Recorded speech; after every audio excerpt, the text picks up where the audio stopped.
Well, good morning, everybody. Lots going on. Got to stay caught up on everything going on, you know? Joni Mitchell, Morgellons is one of the headlines we'll be covering today. There's also a migrant attack on some cops who oddly failed to draw their weapons. We're going to talk about the programming behind that. And some pictures of my mom's backyard that was destroyed by the storm, unfortunately. And of course, we can't do a show today without talking about the resurfacing of iPet Go 2 after it being dormant for 152, possibly 153 total days. We're going to talk about the significance of that number, what all this could mean going into the eclipse, which we are just, I think we're 60 days away from the eclipse. And finally, I've got the Honeymilk Ranch kitchen project is near its completion, so I'm going to show you what's up with that so you can see the finishing touches on that, and as well as some burning that I did. And so let's get started here today. Good morning, everyone. Something weird happened yesterday, as you probably have already heard by now. iPet Goat 2 was republished. Here's their website. Their website was republished after being down for either 152 or 153 days by different calendar counts. I came up with 152 days, but it's really hard to determine exactly when the channel went down. Most people believe it was on September 6th of last year that the channel went down and the website went down, and it came back up on 2/5, which was just a couple days ago. So we're going to examine what this possibly could mean. I mean, if it's 152 days, then you could look at the date that it came back online as like a mirror of that, right? So 52, 25, 52, 25. But if you go with the other date, it could be 153 total days. And that would have to definitely link back into the passage in the Bible about Jesus telling the disciples to cast their net to the right side of the boat, and then bringing in 153 fish.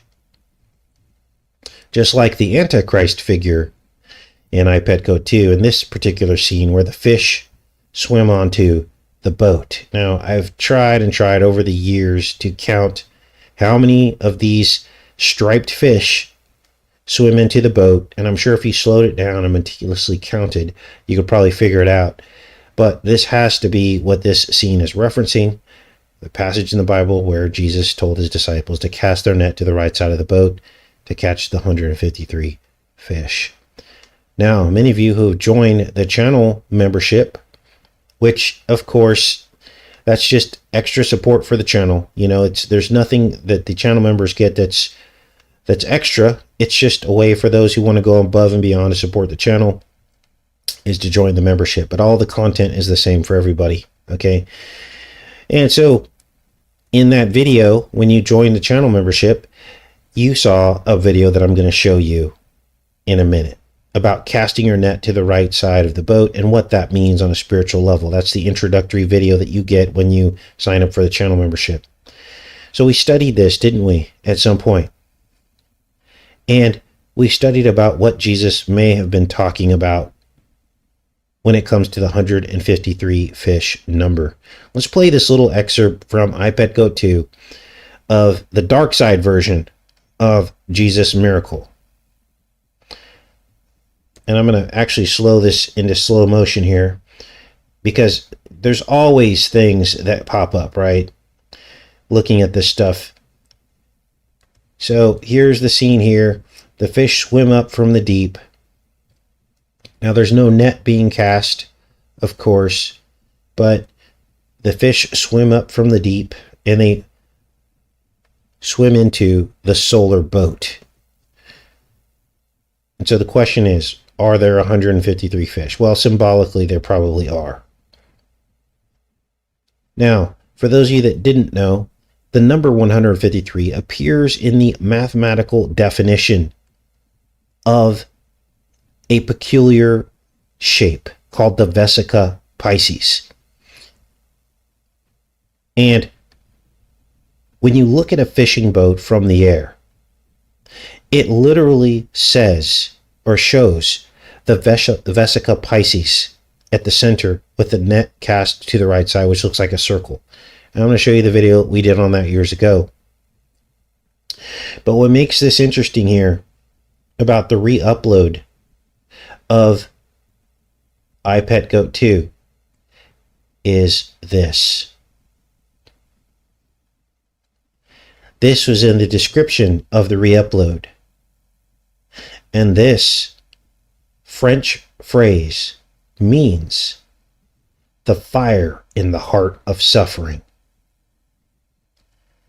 The burning heart, which is what we've been talking about for several months now, because of the new fire ceremony.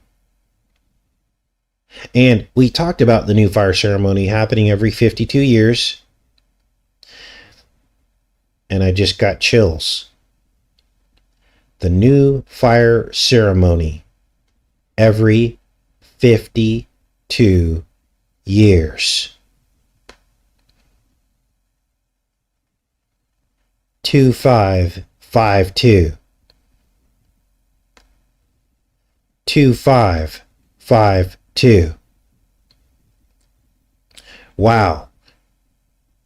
So this must be what they were referencing in the description of the video that they re-uploaded on Halophant's channel. The new fire ceremony, the burning heart, in which the ancient Aztec priests would cut open the chest of the victim, pull out the beating heart, light it on fire, and use that beating heart on fire to relight the entire kingdom, flame by flame, torch by torch, just after snuffing out all of the fire in the entire kingdom. So there's something to this. The next new fire ceremony will happen in 2027. So this all has to be related. We actually even looked at eclipses occurring during these new fire ceremonies going back hundreds of years. And there were several, weren't they, in previous videos. So the eclipses could be linked into all this as well. And this is what we're here to break down this morning with regards to the iPetGoat 2 video and website resurfacing. Now, here is their website that just came back online. And of course, we had just talked about Bob, hadn't we? Remember Bobby? Bobby, the guy that the WWE wrestler that Trump chose in the Battle of the Billionaires, B.O.B., against Vince McMahon? Well, there's something to this, isn't there? And all kinds of other stuff on this website that we will be breaking down in the coming weeks and months as it relates to all this. Now, let's get back to this fish thing, because this is important. The 153 fish is the mathematical equation of the Vesica Pisces. Now, I showed that in this video here, going back a couple years. This video is 3 years old. The Vesica Pisces. This is the video that you see when you become a channel member. And I'm going to play this video for you, but I've got the sound off just because it has a soundtrack in the back, and I'm concerned that it could get copyrighted. But I have the closed caption on. And so we'll go through this and just read it. It's a short 3-minute video. And we'll try to break down what the 153 fish means. Because I believe that it means the two seeds, the dueling bloodlines, the wheats and the tares down throughout history that have to grow up together until the harvest, until the actions determine which side you fall on. Now, this is an ancient fishing boat and what it would look like during the time of Jesus' ministry. And as you can see, it looks like the center of the Vesica Pisces. Let's play this out here. and read this. After things, Jesus showed himself again to the disciples at the Sea of Tiberias, and in this way he showed himself Simon, Peter, Thomas, called the twins. And he said to them, cast the net on the right side of the boat, and you will find some fish. But the other disciples came in the little boat, for they were not far from land, but 200 cubits, dragging the net with fish. Simon and Peter went up and dragged the net to land full of large fish. 153 to be exact. And there is the mathematical definition of the 153 Vesica Pisces. So this is the third time that Jesus showed himself to his disciples after he was raised from the dead. As you can see, Yeshua was amazing. He knew the mathematics of the universe and the mathematics to illustrate why he came and what he did. You see, an ancient fishing boat is shaped like the center of the Vesica Pisces when seen from the air. And the net he told his disciples to cast to the right, well, it becomes one circle of the Vesica Pisces, as you see in the picture here. There's the opposite side. That's the bad seed. 153 fish, that would be the mathematical equation of the Vesica Pisces. But there is so much more to the number 153. And of course, the enemy will seek to counterfeit that and try to own it for himself. The square root of 153 is the amount of full moons in 1 year, which is 12.369 precisely. Precisely the length of the Grand Gallery inside the Great Pyramid is 153 feet. Notice how they're trying to counterfeit the Father, the Son, and the Holy Spirit, predating Christ's arrival, of course, but also knowing the prophecy of Christ to come, which was mentioned throughout the book of Genesis long before the pyramids were built. Within the Great Pyramid, from the King's Chamber floor up to the summit platform, there are 153 courses of masonry. There are 153 days in any 5 consecutive months, not counting February. So now you know the truth. So this is the video that you see when you become a channel member, and if you want to hear that, you can. For some reason, they didn't copyright it when I played it the first time, but they copyrighted it.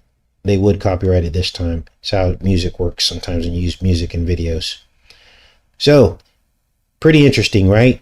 It seems to explain mathematically that everything we talked about is correct. Now, what could these two circles of the Vesica Pisces represent? Well, there's a couple things going on here. Obviously, this is an eclipse, which, again, we have another eclipse coming up.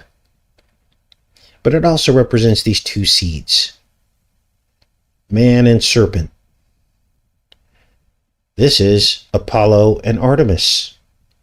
They're also twins, but that's the dark side version, the pagan version of it all, right? Now, there's something else to this.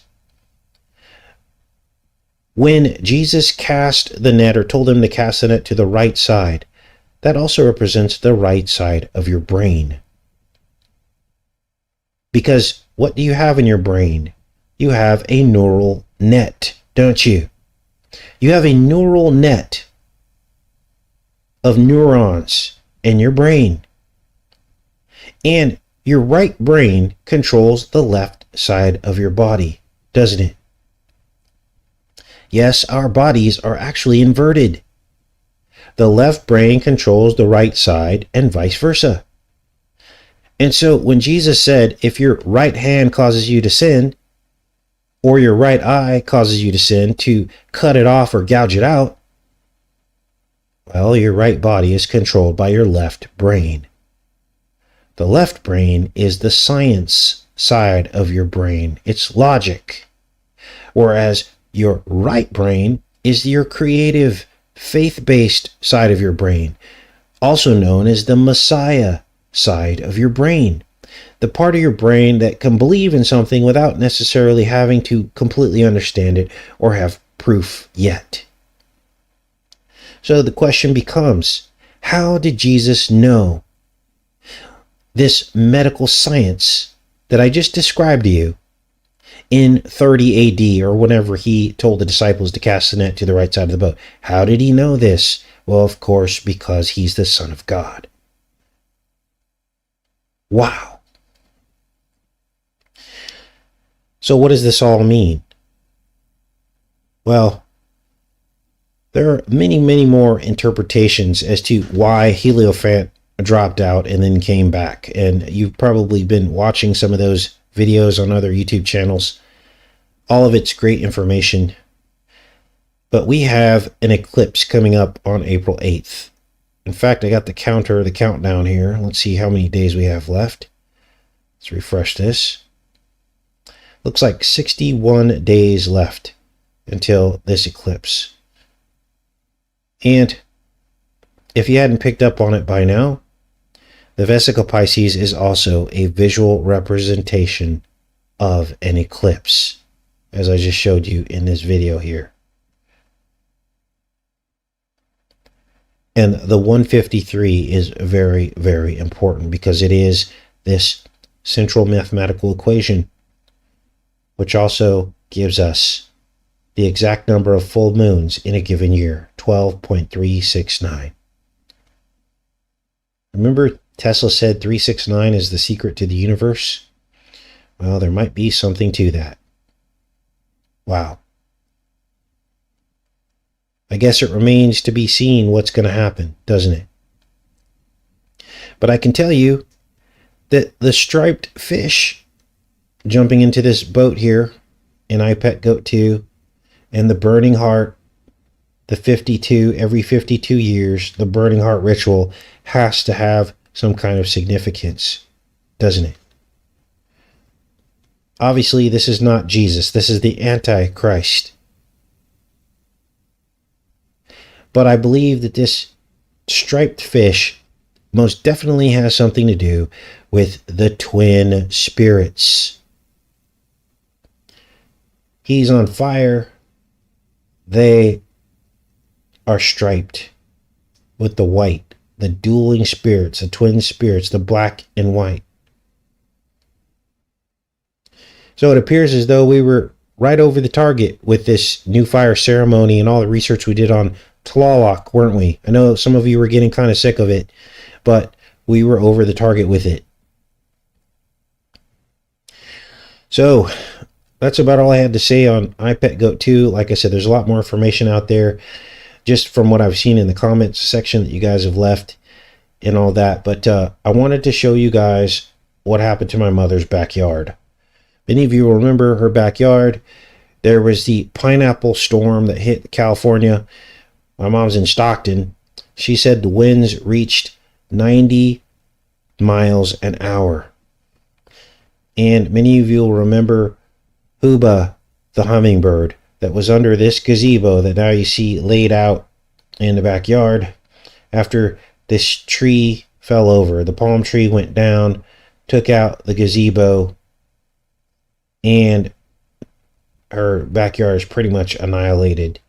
Now, fortunately, here's the pool enclosure that we put up. My mom and I put up this pool enclosure. It's basically just an event tent is what we did. We found an event tent which was about the same size as the pool, and I helped my mom put this up last time I was there, and it's completely destroyed. Now, the good news is that she got some help from the guys at the Kingdom Hall. They came over and helped my mom clean up a lot of this mess. So she's okay. Nothing bad happened other than all this damage. But yeah, this is what happened to California.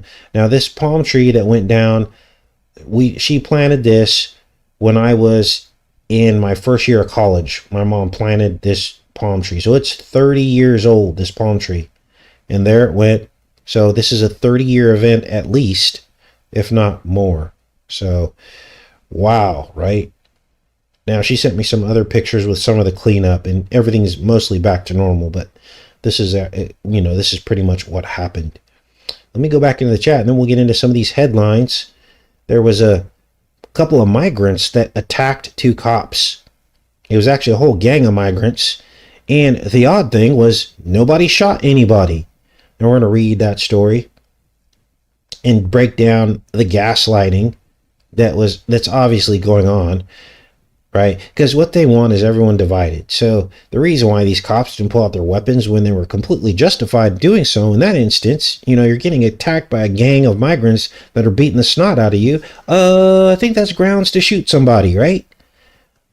But they didn't shoot anybody. So that's supposed to anger people, right?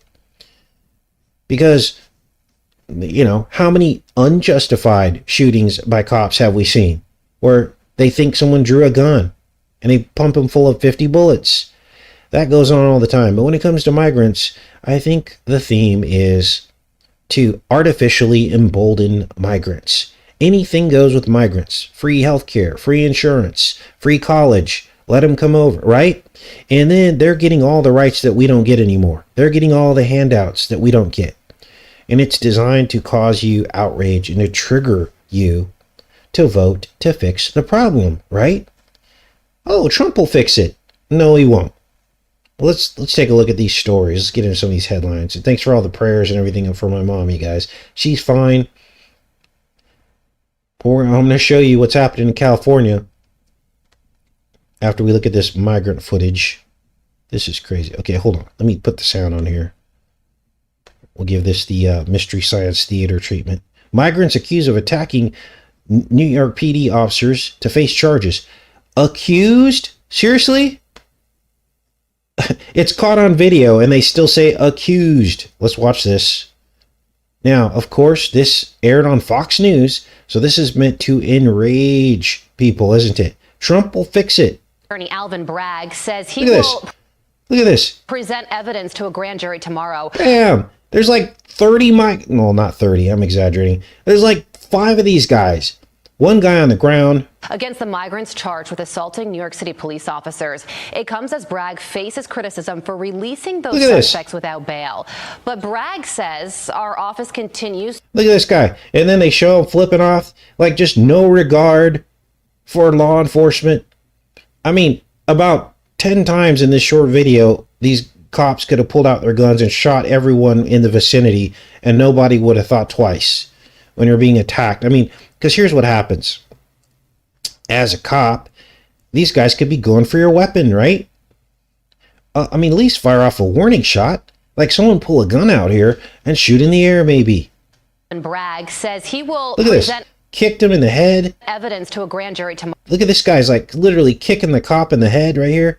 I mean, it's not like a vicious attack, but it's tomorrow against the migrants charged with assaulting New York City police officers. It comes as Bragg faces criticism for releasing those. Like this guy right here could have easily pulled out his gun and started firing shots off, right? What do you guys think about this? Now we're going to read the story. I'm sure there's more to the story, but I don't even believe official stories anymore, right? Like they're going to, mess with this official story. It's all to make people feel a certain kind of way, isn't it? What do you guys think about this? Yeah, it could be staged, right? They could have said, hey, you guys, like, get on the ground and pretend like these migrants are, like, attacking you, and then don't shoot them, right? Yeah, Cheryl says, give me a break. Yeah, does it look fake to you guys? Yeah, and then cops are told you're not allowed to shoot off warning shots? Well, who made that dumb rule? Sometimes people need to know that they're about to get shot. Yeah, no taser, nothing. Yeah, Ted says, is this a psyop? It could be. Well, let's read the article and see what's going on with this. And I left a comment down here and I said, at what point of this interaction did the cops decide not to shoot anywhere? This was the one textbook example of where you should start shooting people that are attacking you because their life was literally in danger. Let's listen to some more of this and we'll read this article. Suspects without bail. But Bragg says our office continues to work with law enforcement to bring everyone responsible for these heinous attacks to justice. We will not rest until every person who assaulted a police officer. Look at, and then it's a black police officer, right? So that adds insult to injury, right? Officer in this awful attack is held accountable. Marianne Mendoza is the mother of Sergeant Brandon Mendoza, who was killed in 2014 by an illegal immigrant in Iran. Wow, let's read this. What the heck is going on here? Oh, that's the end of the story. Well, we'll just play the video then. Long-way collision crash, and she joins me now. Marianne, good morning to you. Thank you so much for joining us. You know, this exact scenario that took place in New York City is something that you've been warning about for years, and it's personal for you because of what happened to your son. So first, let's start with your reaction to Trump will fix it.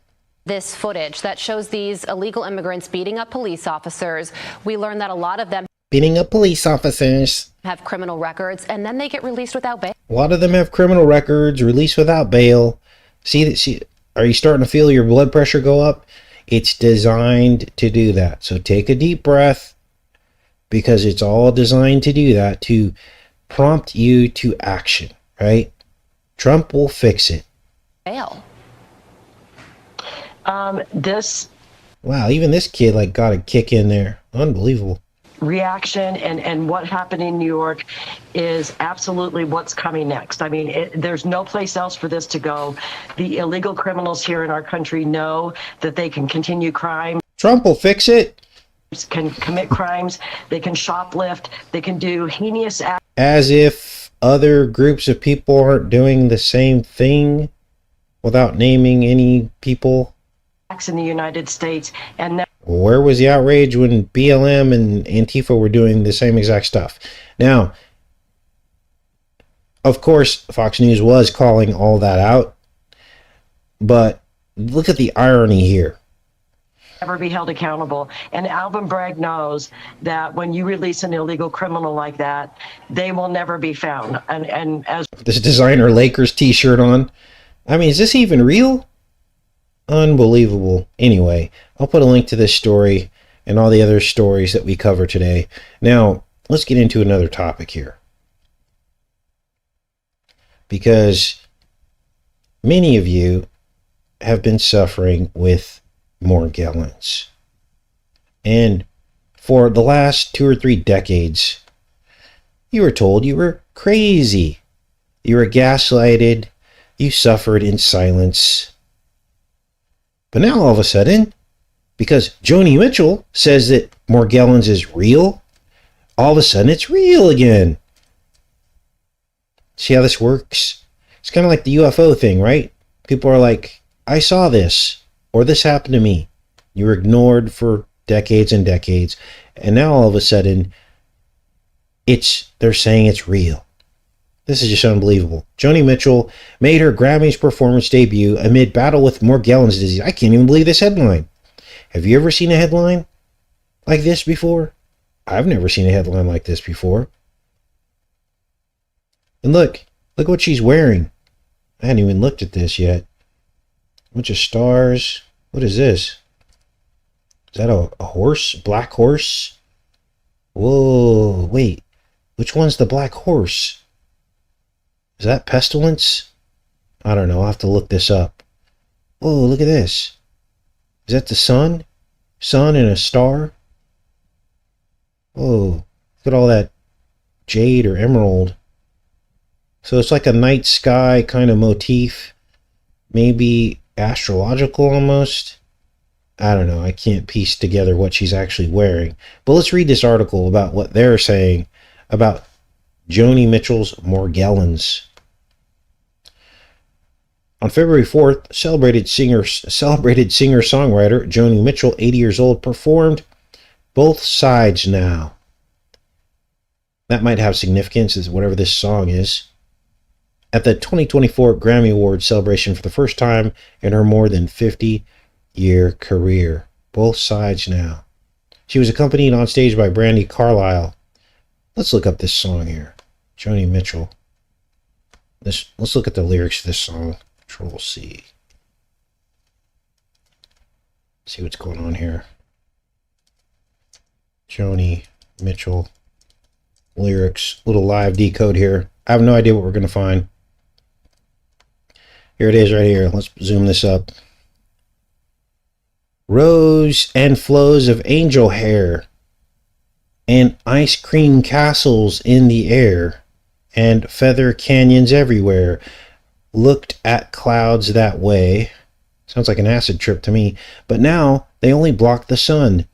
They rain and they snow on everyone. Ooh, that's like an eclipse. So many things I could have done, but clouds got in my way. Oh, like the clouds eclipsing the sun. I've looked at clouds from both sides now, from up and down, and still somehow it's cloud illusions I recall. I really don't know clouds at all. Moons and Junes and Ferris wheels. The dizzy dancing way that you feel as every fairy tale comes real. I've looked at love that way, but now it's just another show. And you leave them laughing when you go. Wow. And if you care, don't let them know. Don't give yourself away. I've looked at love from both sides now. Okay, so it's a love song. From give and take, and still somehow it's love's illusion that I recall. I really don't know love. Really don't know love at all. Tears and fears and feeling proud to say I love you right out loud. Dreams and schemes and circus crowds. I've looked at life that way. Oh, but now old friends, they're acting strange, and they shake their heads and they tell me that I've changed. Well, something's lost, but something's gained in living every day. I've looked at life from both sides now. So this is about the duality of life, right? The duality of life, apparently. Let's look at when this actual song, Joni Mitchell, when it actually came out here. Here's the song here. Because all this stuff has significance, doesn't it? Both Sides Now is a song by Canadian songwriter Joni Mitchell, 1969. So there's kind of a portal number in and out, the duality of life, duality of the eclipse. Well, let's see if there's anything else in here. I think that's probably about it. So, strange times, you guys. Let's read about her Morgellons and how that fits into all this. In addition to performing the award show, Joni also won a Grammy in the Best Folk Album category for her 2023 album, Joni Mitchell at Newport. Joni received a standing ovation when she walked out on stage to receive her award. She thanked the crowd. And let's see here. Oh, this must be the footage here. We're not going to play that, of course, because it could get us in trouble. Okay. Joni's historic Grammys performance and win comes amid the case of you. Singers battle with a mysterious illness called Morgellons disease. Joni first revealed that she was dealing with a rare health condition in a 2017 biography, Reckless Daughter. I have this weird, incurable disease that seems like it's from outer space. Ooh, that's creepy. So, what exactly is Morgellons disease? Here's everything you need to know. There's not much information available about the condition, and the Centers for Disease Control and Prevention calls it an unexplained dermatopathy, or skin disease. The disease involves a belief that parasites or fibers are emerging from the skin, making it feel like something is crawling, biting, or pinching the skin, creating an intense itching feeling. Doctors don't agree on the origin of the disease. Some medical experts think it is a physical illness, while others believe it is a type of psychosis that they call delusional parasitosis. So, what's the psyop here? I'm not quite sure. But it's just weird that all of a sudden now they're admitting this. Maybe this is damage control, right? Maybe this is damage control. Guess it remains to be seen. Well, let's get into some of these last stories here. Guess what? The vast majority of Californians that had home damage don't have flood insurance. The vast majority of California flood victims' losses won't be covered by insurance. You still think they aren't trying to terraform California for the elite? I think this pretty much puts it to rest. Essentially, what happens with these massive, orchestrated events is that it immediately reduces property values and destroys homes and people that can then come in and scoop up these properties for pennies on the dollar. Many victims of the massive storms now battering Southern California are all to be hit with another heartbreak, discovering their insurance won't cover the damage. The typical homeowner's insurance won't cover loss from flood damage. That is covered by the National Flood Insurance Program, a part of the Federal Emergency Management Agency. But in California, where drought, not flooding, had been the more common problem until recently, homeowners are about as prepared for flood damage as hurricane-prone Florida residents are for earthquakes. Data shows that only 52,000 homes and businesses are covered by flood insurance in the 8 Southern California counties declared a disaster area because of the storm. That's less than 1% of 7.7 million households in the affected area with coverage. So literally 99% of the people did not have flood insurance coverage in Southern California. Now, fortunately, I think my mom told me she had AAA flood insurance coverage. It remains to be seen if she's going to get anything back for the damage, but what a pile of nonsense. What a pile of nonsense. Now, we're going to hop over to the Honeymilk Ranch now. I'll show you guys the kitchen that's pretty much done. Now, for some reason, the audio didn't record on this, so I'm just going to kind of voice it over right now live. Let me check in with you guys. Good morning, everybody. I'm going to voice it over to you live. Try to remember what I said. Thanks, everybody, for showing up today. Let's get into this Honeymilk Ranch footage here. So this is the living room, of course, and this is the view from the kitchen. And this is the bar area here that I was telling you guys I was trying to put together. We did just like rustic pine planks, which were very inexpensive. And the top of it, the countertop, is called butcher block, and it's got a live edge on it, which is pretty cool. A lot less expensive than like a Corian countertop or marble countertop. We wanted to go with something more rustic. I just think it kind of goes with the whole cabin look. Now, many people don't realize, yeah, this looks all nice and fancy, but this was a lot of hard work. I did a lot of this work myself, working with my contractors, and essentially what you're looking at is 2 sheds. This is literally a shed. Now, you're going to have to check with your state that you live in. I know for a fact that Tennessee does not allow shed-to-house conversions. But what the shed allows you to do, if your state allows for it, is to get into your house, and you can actually live in it until it's done. So you can kind of take your time, right? And you kind of have to take your time if you're not mortgaging the property. If you're doing it paycheck to paycheck, then you got to do it little by little. Now, this project in totality took about 4 years, 4 to 5 years for this whole project from start to finish. And as you guys can see, here we are in the 4th year, and I'm barely getting my kitchen in. So it's a lot of saving and sacrifice, foregoing the things that most people take for granted, like foregoing eating out and trips and things like this.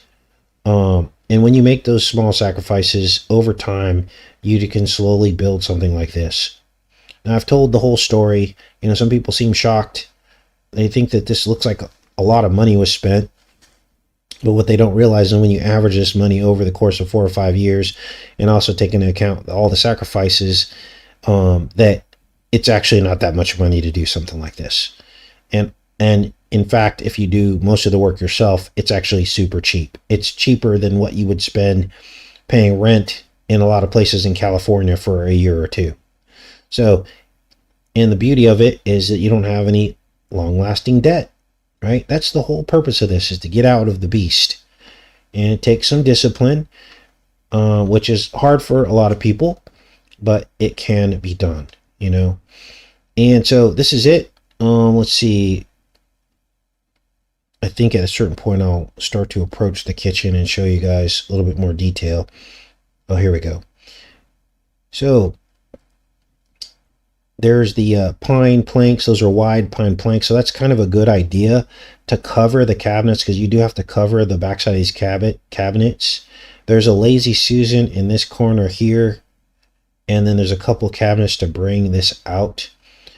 Oh, and then these are the shelves that go inside the cabinets. Now, the ones that they come with are like super flimsy and cheap pressed board. So what I did is I took, and they only give you one set, right? What I did is I took some of these pine planks and I cut them to the same size as the shelves. Because if you try to buy the shelves from Home Depot, which are already cheap to begin with, they're like 20, 30 bucks for a little shelf. This is where they get you on the hardware and all that stuff. And so I just cut out my own shelves. And you have to order the little pegs. You can get those on Amazon for like $5 for 100 of them. And you stick the little pegs in, and as long as your shelf is the right size, you can just pop it in and you can make as many shelves as you want without having to, you know, save yourself hundreds of dollars. Now, there was a scratch here. I don't know how that happened. It probably came in transit, but I got some oil. They have butcher block oil, and you can wipe that on there, and it actually looked a lot worse than it is now. And, you know, there's just going to be those little imperfections, but there's the live edge. And again, this is way cheaper than like a Corian countertop. These are alternatives to make a cheaper kitchen, right? That still looks relatively nice, but also has some character to it. Because kitchens, I remember I remodeled a kitchen back in 2002, about the same size kitchen as this, maybe a little bit bigger. And it was a Home Depot kitchen, and it was in a house that I lived in 2002 that I owned. And it was a Thomasville kitchen. It was a little bit of an upgrade, but it had Corian countertops and everything. And that kitchen back then was like $15,000. So came far, far short of that in this kitchen, which is awesome. And here we are in 2024. And, you know, you'd think it would be double that. And it would be if you got that same kitchen that I got in 2002. So, yeah, there's ways to save money when doing some kind of remodel and stuff like that. Not everything has to be tons and tons of money. Now, I think at some point I go to the rest of the kitchen here. And back here is the chest freezer. There was some leftover countertop, so we put that on top of the chest freezer. There's like the coffee area. Here is a freestanding cabinet right here. Put the microwave on top of that. At some point I'll get rid of the microwave. Don't really need it. There's the stove, of course, and this sink. Now this sink was like on sale. It's kind of a rustic industrial type sink, which I just love this thing. This sink is amazing. The faucet is amazing. The sink came in a faucet sink set, so that it matches perfectly. And as you can see, it's got a rack in the bottom. Keep the dishes up off of the bottom there. It's kind of like a dark chrome finish, I guess. The neck comes out in case you need a little bit more flexibility there. And I'm just glad not to be having to wash dishes in the bathtub anymore. I've been doing that for 2 years. Now he's going to trim this window in the white pine to match the cabinet covers. And he's going to put a live edge sill on there that he's got. He's going to bring that and fix all that up. Then there's going to be about a 5-inch backsplash. That's going to be red oak. And it's going to go all the way across. So it's not all the way done yet, but it's getting close. So, and there's the view out the window for the unlucky person that has to do the dishes.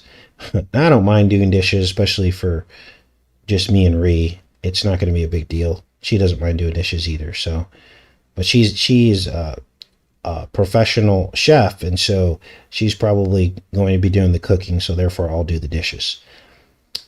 So here's the corner. Now this corner may change, you know, in terms of where everything goes, but this is the setup for now. And again, this top can be removed from the chest freezer, to get access for the deep freeze food, right? The stuff that's in there. And the spices are to the left.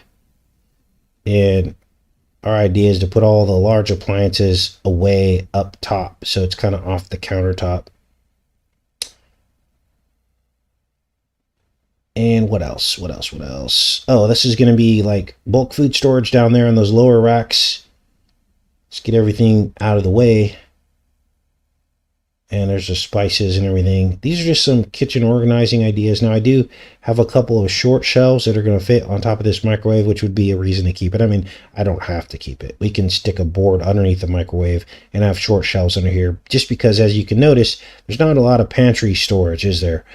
So, you know, jars of food and stuff like that, cans of food can like go there. And then there's the shelves that I was talking about. So they only give you one shelf per cabinet, so you can make your own shelves. You just cut them out, a white pine, which is what I did right here. So this is the shelf they come with. And again, when you try to buy these, they're super expensive. And look at the quality. It's just pressed wood, right? Nasty. So I got some white pine. All I did was stick the other one on top of it, drew a line, and cut it out with the circular saw. All right, so then what else? Oh, these are the little pegs that I got on Amazon for super cheap. 100 of them for like $5. So you can make as many shelves as you want. And at a certain point, you know, I'm 6'2", so obviously I'm going to be up in the upper shelves. But for shorter people, you know, it's going to be, everything's going to be on that first level. So everything will be accessible from the first level. And like, as you can see, the rice cooker and the crock pot can be all stored away because they're not used as often, as well as the air fryer can go up there as well. So that's the kitchen pretty much done. The last thing is this fan. It's got to go over the oven. He's going to come back on Thursday and probably start to install that, as well as the flume or the stovepipe for the fireplace, which will go right there. So since he's going to be on the roof for the fan, he's going to also install that. Now, I won't get the fireplace yet. I'm trying to wait. I'm trying to source a used fireplace or a used wood stove, because the brand new wood stoves are like $1,000. It's ridiculous. Like, why do wood stoves cost $1,000? All it is a hunk of metal, right? But this is how they're trying to deter people from, you know, homesteading and stuff. But I can tell you that once this thing's installed, this is going to warm up the house in the winter. Now, we have short winters here. Like, it was like literally 3 to 6 weeks of freezing weather, and then it's gone. Like, now it's in the 50s, 60s. Heck, there was one day almost in the 70s already here. So, you know, but it will come in use in the deep winter in January, middle of January. Gonna love that wood stove. Just keep a fire going through the colder months and stuff. So that'll be cool. But even the used wood stoves are like $400 or $500. And good luck finding one because they get snapped up pretty quick. So that's what's going on with the wood burning stove. All right, I think at this point I go outside and show you guys the burn. Now it's funny. I thought about renaming some of these Ozark homestead videos. You're doing it wrong. Because the thing, look, I'll never discourage you guys from giving me useful suggestions, but sometimes the way that it's depicted in the comment section, the way that it's communicated in the comment section can kind of come across like you're not doing it right. Now, this homestead is really an experiment, isn't it? It's about trusting in the Lord. And absolutely, it's part of it is receiving good advice and having you guys all involved in giving suggestions. And look, I'll admit, sometimes I have a bit of a thin skin. And I'm trying to get better about that. You guys, I'm just a human being like you guys. Emotion. But sometimes the way the comment can come across, it's like, you dummy, you're doing it wrong. So that's the story on that. Now, what else is going on? Oh, there's that window there. That window goes into the garage, so I might have to remove that at some point. But I think at this point we go outside, and there's the garage. Open the garage, and I'm going to show you the burn pile. Now I got some tarps as well to cover up some of these wood piles. Apparently you're not supposed to burn wet wood because it can cause creosote to build up in the stovepipe and cause a fire. So I'm trying to get better about burning this wood. But I did do a burn pile with all of the leftover limbs and everything. As you can see, the rabbit habitat is now gone. That used to be a big pile of brush. I got all that burned up just before the rains. So that's gone. And there was some more to the left here. And all of that's been burnt up. And so now everything's opened up a lot more. And so I made this massive fire, which was basically formed a fire NATO. But the reason why someone might say you're doing it wrong is because of the proximity to the gas tank there, the propane tank, and the propane line going into the house. But I was careful, I made sure that everything was good. And there you see the pile of ash that was left over. And so I've got to get out there and restack some wood and get these tarps over everything. That's the next thing to do. I'm going to do some burning today as well. There's some other piles as well. I'm going to do some more burning.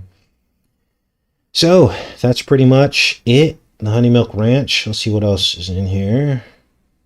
It's just me talking. Oh, here's other piles of wood here. Oh, here's the next brush pile that I'm going to be burning today. And that's a pretty big one. But you really want to get these brush piles burned up, because what happens is critters go in there, rats, mice, and what it can end up happening is those will attract then snakes. And then you also get habitats for yellow jackets and other kinds of pests and things. So you really want to get these burnt up as quickly as possible. So I'll be getting on this pile today. I'm probably going to drag it out right there, get those leaves blown away, and create a fire area here. Just get as much of that burnt up as I can today. So what else is going on in this video? I think that's about it. Oh, so I'm going to be covering these wood piles in tarps, basically. What I did is I got tarps with the rings on them, and then I got these sandbags, and then those will weigh down the edges so it'll look nice and clean. You'll have a tarp going to about the middle of this, or maybe a little bit further down, with sandbags hanging off it to hold the tarp down. Because some high winds come through and they already blew off these covers that I had on here, even though it's weighted down with wood and stuff. So it actually blew it off. So I think I've got a solution to this to where it looks decent and it keeps the wood covered and dry. Because again, you don't want to burn wet wood in a wood burning stove, because it can cause a fire. When wood doesn't burn hot enough, it doesn't burn all the way up, is the way I've seen in the research that I've done in videos and stuff. So let's see what else is in this video. I think that's about it. What else? Oh, there's one more pile back here. It's covered with green. Oops, that's me zooming. It's covered in green plastic, corrugated plastic, but I'm also going to cover that in the tarp as well. We're going to get into these raised beds at some point and start to uncover those, get a salsa garden started. So that's what's on deck for the Honeymilk Ranch. For those of you that follow the ranch and are interested in that, that's where everything's headed. So hopefully you guys enjoyed that. Now, tomorrow will be part 2 of Stranger Things. We did re-uploads on part 1 of Stranger Things. We're going to do part 2, Stranger Things. And the day after that, we're going to dive into an episode of The X-Files that released on the 5th of November.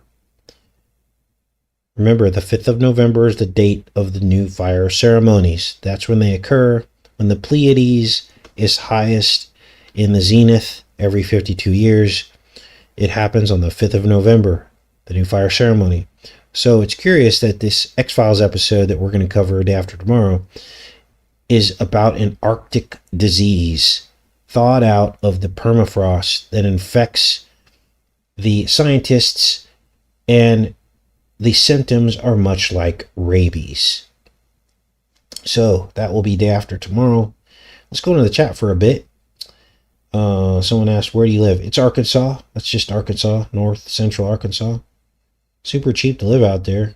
Yeah, I've been telling people forever, buy some land. You're going to need it. You're going to wish you did. Taxes on my land for the first 3 years for the first 2 years I built anything was $50 a year for taxes. $50 a year for 6 acres. Now everything's gone up, but yeah. So, yeah. All right. Good morning, everybody. Marion watched Oppenheimer last night. Yeah, I thought Oppenheimer was a pretty good movie. I mean, in terms of the things that were shown there. So, I don't know if it got good reviews or not. Did it win any Grammys? Wait, is Grammys? I can't remember what's movies and what's not. All right. Yeah, digging up the virus, right? Yeah, they did raise the taxes a bit because of the improvements on the land. You're absolutely correct. But my mom's taxes are like $4,000 or $5,000 a year. My taxes are $500 a year now after the improvements. So that just gives you an idea of, yeah. See, Sheldon says property tax $6,000 for 11 acres. It's really cheap here for property taxes.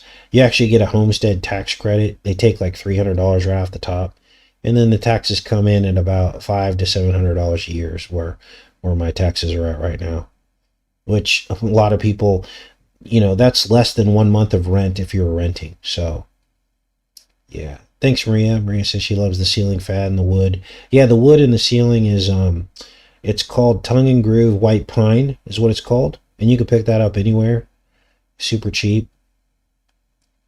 Home Depot, Lowe's. Yeah. Do you think we live in a sort of post-nuclear wasteland? I don't know. Everything kicks off in the X in the sky, says Steve. Sissy says mine is $2,000 for an acre and a half. Wow. Some of you are exempt. Yes, taxes, robbery. But like I said, if you're going to own land, why wouldn't you own land in the cheapest of taxes states, right? This is one of the reasons why I chose Arkansas. Because taxation of land is unfair. But where do you want to live? Do you want to live in California where taxes are $4,000 a year?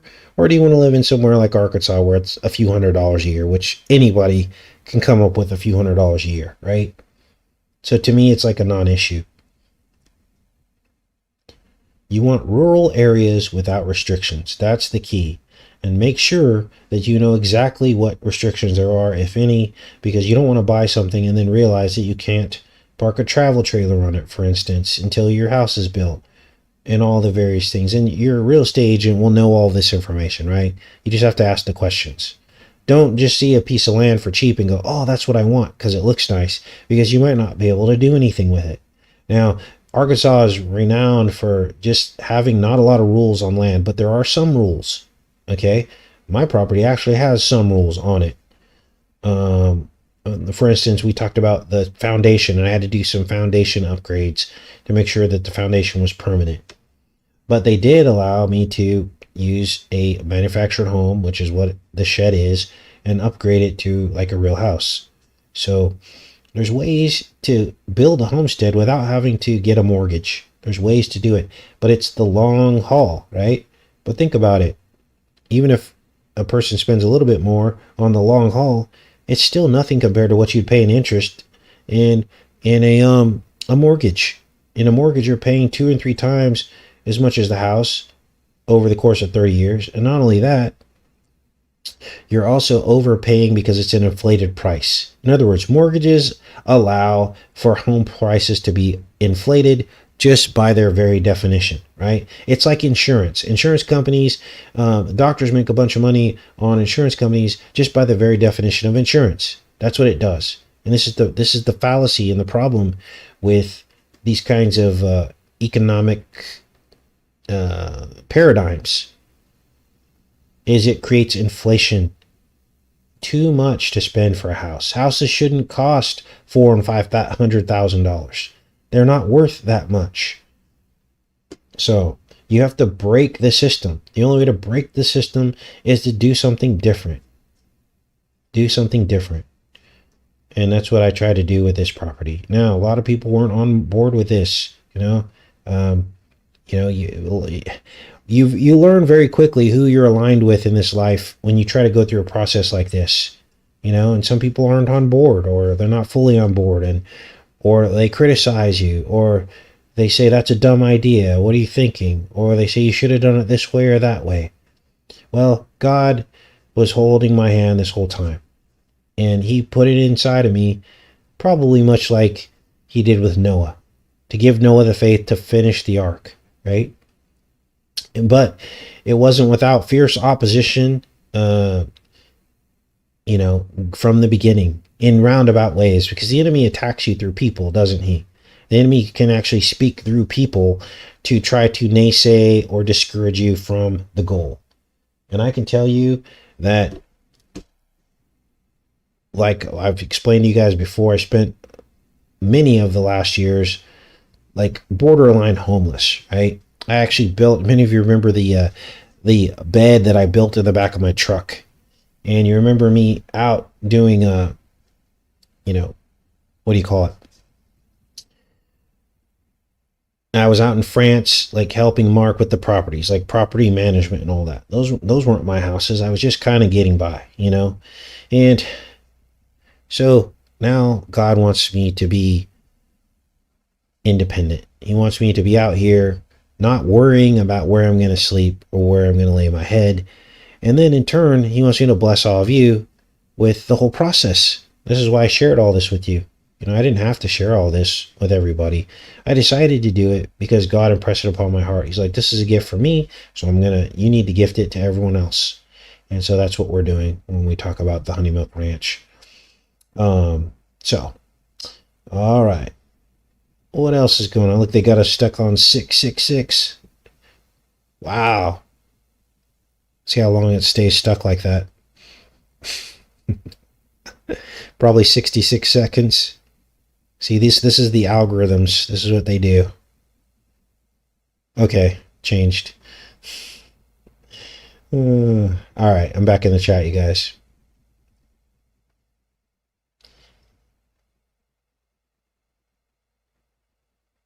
You guys have any other questions? Howdy from Rochester, New York. Right on. And did I ever decode under the skin? Under the skin. No, I haven't. Let me write that down. Under the skin. All right. I'll take a look. Yes, Jesus never had a place to lay his head. Yeah, we talked a little bit about that, Cindy, on a previous show. And how our tax system is set up to where there is a path. There's a very narrow path of being minimally taxed, right? And that is the path of not owning anything. That's the path Jesus chose. Go from city to city, town to town. And those who receive the gospel stay. But if they do not, dust your feet off and go to the next town. So obviously Jesus was not traveling with a whole lot of belongings, was he? And so therefore, this is the path that he chose. And any person in our modern society who were to choose a path like that would not be taxed, would they? They wouldn't have to pay tribute to Caesar. Now, we all pay when we're purchasing things. You pay a tax on that, right? But to me, that's different. That's like a surcharge. But to actually be taxed on your income, if you're not making an income above the poverty level, you're not paying tax, are you? And so maybe that's kind of a restrainer that God put in place, a rule for the enemy, that, hey, if people are walking the narrow path, then you can't tax them. It's like God protecting us on some level. Now, how many people actually walk that path? Well, I've been there. I went from making $100,000 a year to making $8,000 a year for several years. And that's a narrow path. Now, was I out doing a ministry? No, but we were doing the YouTube channel, weren't we? So that's kind of our ministry. So, things to think about, right? All right. What else is going on? All right. Despicable Me. Yeah, we decoded that one. Yeah.